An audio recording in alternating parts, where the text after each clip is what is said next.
আসসালামু আলাইকুম, শুভেচ্ছা, স্বাগতম প্রিয় দর্শক।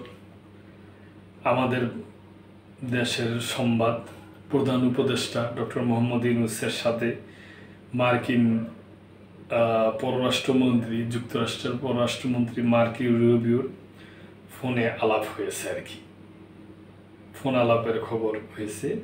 তো সেই ব্যাপারে প্রথম আলো পত্রিকায় সংবাদটা আসছে।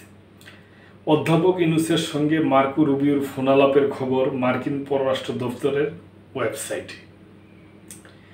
বাংলাদেশের অন্তর্বর্তী সরকারের প্রধান উপদেষ্টা অধ্যাপক মোহাম্মদ ইউনূসের সঙ্গে যুক্তরাষ্ট্রের পররাষ্ট্রমন্ত্রী মার্কো রুবিওর টেলিফোনের খবর দেশটির পররাষ্ট্র মন্ত্রণালয়ের ওয়েবসাইটে জানানো হয়েছে।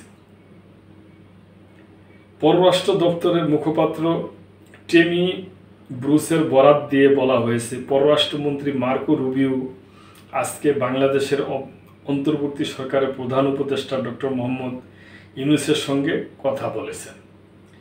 পররাষ্ট্রমন্ত্রী ও প্রধান উপদেষ্টা যুক্তরাষ্ট্র ও বাংলাদেশের মধ্যে অর্থনৈতিক সম্পর্ক গভীর করতে তাদের অভিন্ন অঙ্গীকার পুনর্ব্যক্ত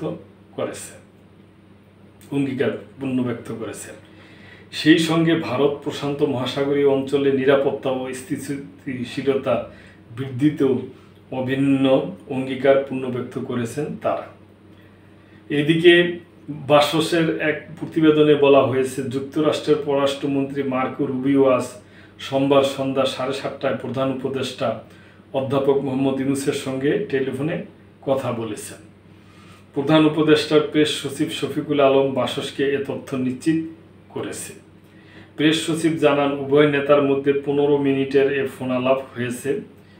প্রেস সচিব আরও বলেন, প্রধান উপদেষ্টার সঙ্গে মার্কিন পররাষ্ট্রমন্ত্রীর ফোনালাপ ছিল অত্যন্ত সৌহার্দ্যপূর্ণ, বন্ধুসুলভ ও গঠনমূলক।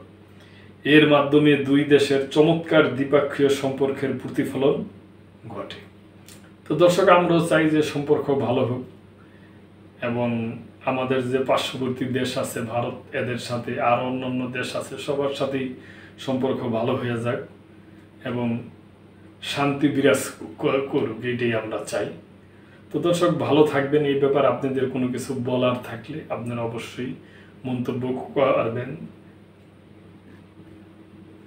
এবং এটার যে আরও আলাপ আলোচনা কী হয়েছে তা পত্রিকায় আসে নাই। তো যদি আসে তাহলে পরবর্তীতে আপনাদের কাছে আপনাদের জানিয়ে দেব প্রিয় দর্শক। তো আপনাদের বলার থাকলে অবশ্যই কমেন্ট করবেন, লাইক কমেন্ট শেয়ার করে সাবস্ক্রাইব করে চ্যানেলটির পাশেই থাকবেন। আল্লাহ হাফেজ।